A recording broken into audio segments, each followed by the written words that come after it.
Hi everyone. Chapter 18, Home. So when we finished yesterday, they just dropped off the pheasants with Charlie. And we found out that lots of people in the village are sort of involved in poaching in some way. Very happy to receive stolen pheasants anyway. Stolen peasants? No, stolen pheasants. Right, home.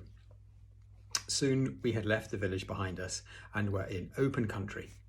There was no one else in sight, just the two of us, my father and I, tired but happy, striding out along the curvy country road in the light of the moon. I can't believe it, my father kept saying. I simply cannot believe we pulled it off. My heart is still thumping, I said. So's mine, so is mine.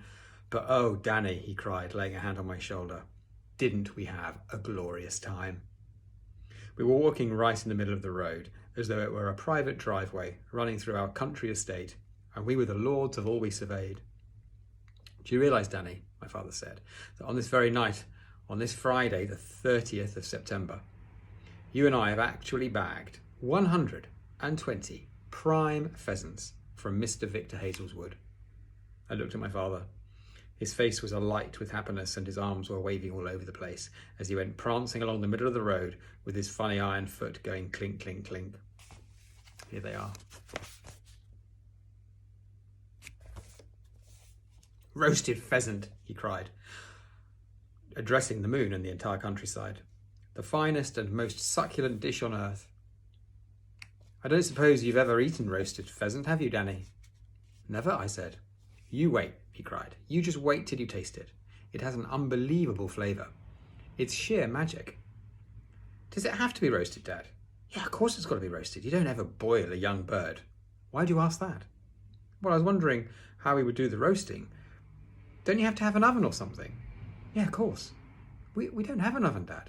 All we've got is a paraffin burner. Yeah, I know. That's why I've decided to buy an oven. Buy one, I cried. Yeah. With such a great and glorious stock of pheasants on our hands, it's important that we have the proper equipment.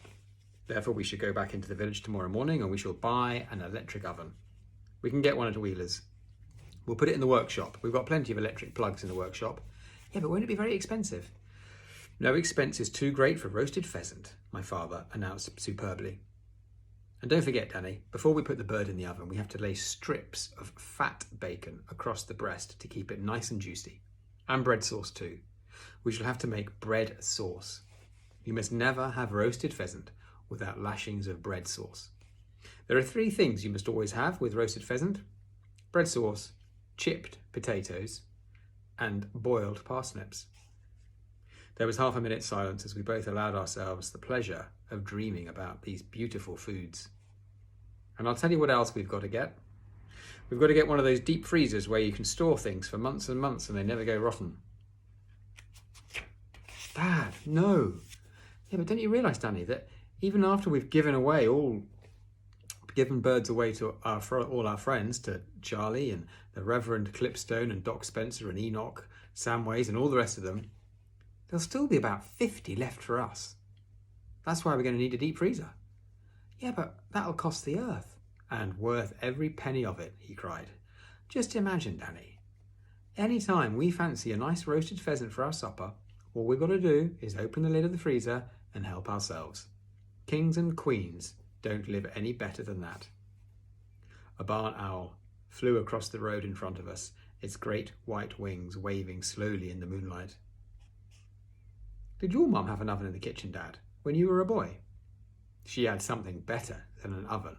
It was called a cooker.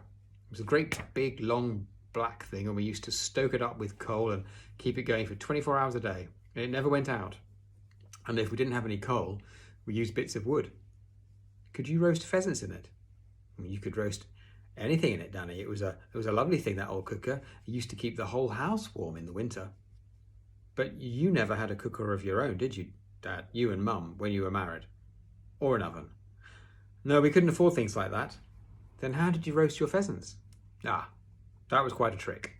We used to build a fire outside the caravan and roast them on a spit the way the gypsies do. What's a spit?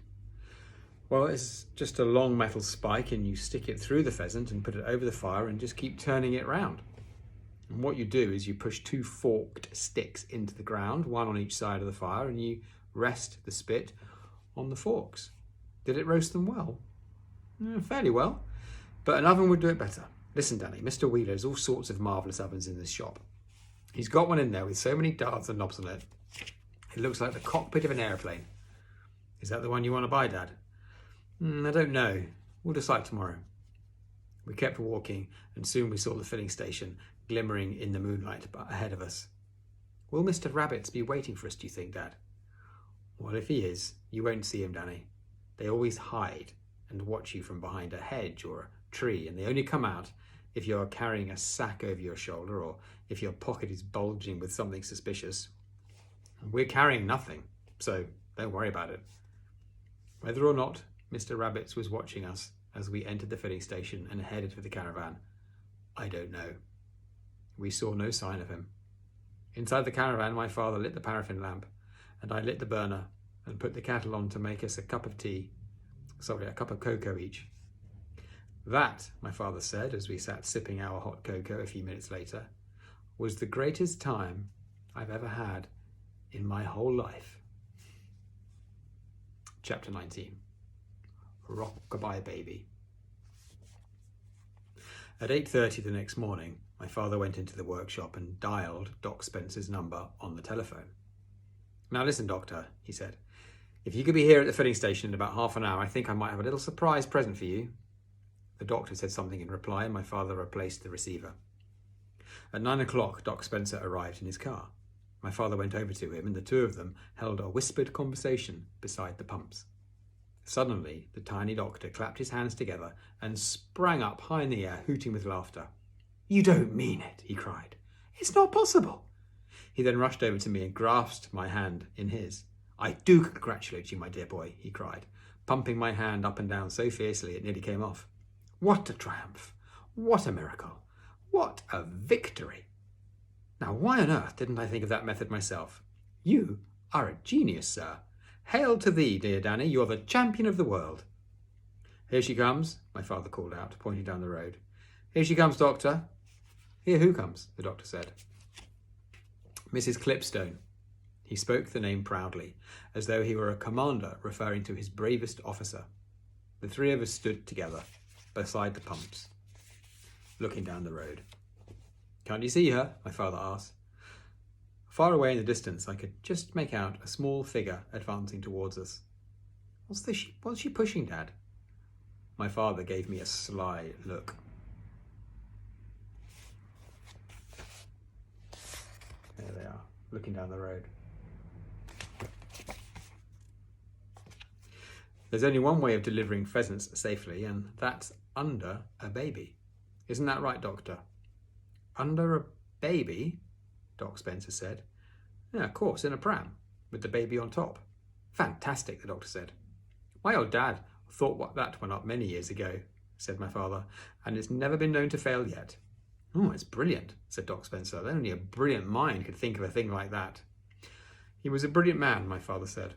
"Can you see her now, Doctor? And that'll be young Christopher Clipstone sitting up in the pram. He's 1.5, a lovely child."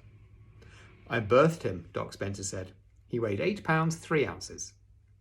I could just make out the small dot of a baby sitting high up in the pram, which had its hood folded down. "There's more than 100 pheasants under that little nipper," my father said happily. "Just imagine it." "You can't put 100 pheasants in a child's pram," Doc Spencer said. "Don't be ridiculous." "You can if it's been made specially for the job," my father said. "This one is built extra long and extra wide, and it's got an extra deep well underneath. Listen, you could push a cow around in there if you wanted to, let alone 100 pheasants and a baby." "Did you make it yourself, Dad?" I asked.